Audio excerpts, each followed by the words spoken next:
નારદજી કઈ રીતે બન્યા તે નારદજી પોતાના પૂર્વજન્મની કથા સંભળાવે છે.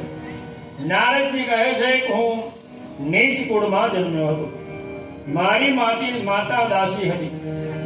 એક સમયે મારા પિતાનું મૃત્યુ થયું. ત્યારબાદ મારો ભાગ્યોદય થયો. અમે જે ગામમાં રહેતા હતા તે ગામમાં 4 થી 5 સંતો પધાર્યા.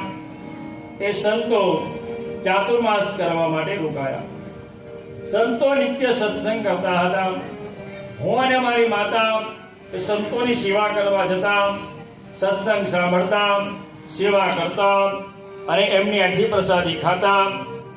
આમ કરતા કરતા મને સત્સંગમાં, ભક્તિમાં વધારે રંગ લાગ્યો અને સંતોની સેવા કરવા લાગ્યો, સંતોની સાથે રહેવા લાગ્યો. અનેક દિવસ ચાતુર્માસ પૂરો થયો, સંતો ચાલવા લાગ્યા. ત્યારે મેં કીધું કે તમને મને પણ સાથે લઈ જાઓ અને બાવો બનાવી દો.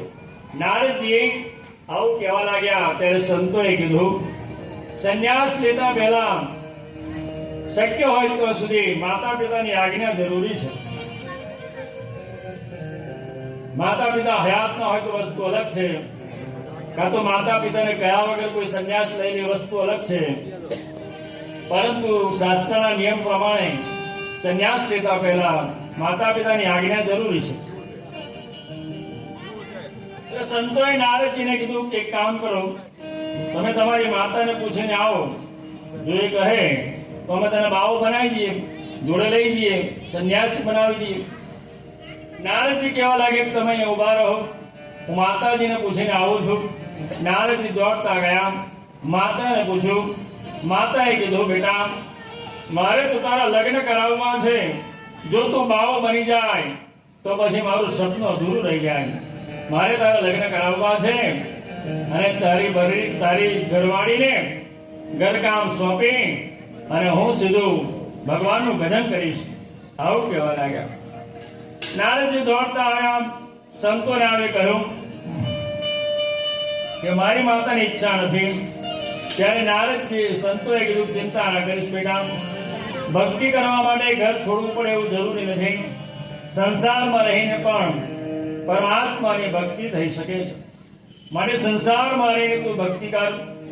આવું કહી સંતોએ નારદજીને એક મંત્ર આપ્યો છે. ઓમ નમો ભગવતે તુભ્યં વાસુદેવાય ધીમહિ પ્રદ્યુમ્નાય અનિરુદ્ધાય સંઘર્ષાય. આ મંત્રનો જાપ નારદજી કરવા લાગ્યા. હરતા ફરતા શાસ્ત્રોમાં કીર્તનનું ખૂબ મહત્વ બતાવ્યું છે.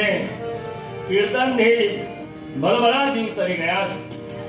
ત્યારબાદ નારદજી કહેવા લાગે, હે વ્યાસજી, એક દિવસ મારી માતા વાડામાં ગાયનું દૂધ દોવા ગઈ. સવારે પ્રાતઃકાળે 4 વાગ્યાનો સમય હતો. સૂર્યોદય થયો ન હતો, અંધારાનો સમય હતો. સર્પ આવ્યો. સર્પની પૂંછડી ઉપર મારી માતાનો પગ પડ્યો. એ સર્પે મને દંશ દીધો. મારી માતાને દંશ દીધો અને મારી માતા મૃત્યુ પામી. આ જાણી મને દુઃખ થયું, પરંતુ એક બાજુ મને આનંદ થયો કે હવે મને ભક્તિ કરતા કોઈ રોકી શકશે નહીં. આવું મેં વિચાર્યું. માતાના અગ્નિ સંસ્કાર કર્યા. અગ્નિ સંસ્કાર કરી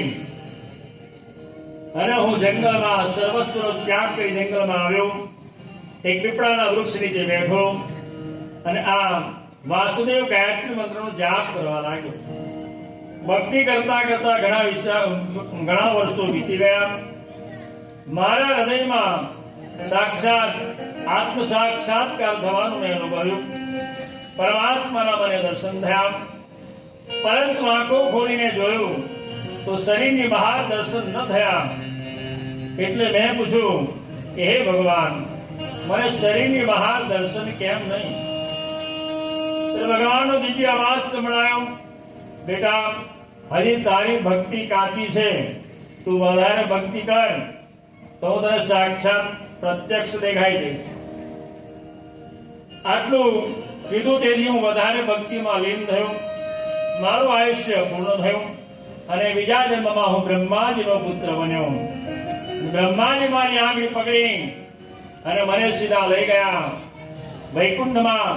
ભગવાન નારાયણ સાથે મુલાકાત કરાવી, તેમના દર્શન કરાવ્યા અને નારાયણ મને એક વીણા આપી. દેવદત્તમિમાં વીણાં સ્વરબ્રહ્મ વિભૂષિતાં મૂર્ધયિત્વા હરિકથાં ગાયમાનશ્ચરામ્યઃ. દેવદત્ત નામની વીણા આપી. વીણા વગાડતો આજે 14 બ્રહ્માંડમાં હું ગમે ત્યાં ફરી શકું છું. અને નારાયણે મારું નામ નારદ પાડ્યું. આ રીતે હું નારદ બન્યો. નારદજી વેદ વ્યાસજીને કહેવા લાગ્યા, હે વેદ વ્યાસજી, તમે તો સાક્ષાત ભગવાનનો અવતાર છો, જ્ઞાન અવતાર છો.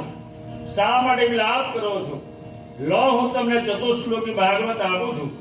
આપ તેનો વિસ્તાર કરો અને શ્રી કૃષ્ણની લીલાનું ગાન કરો.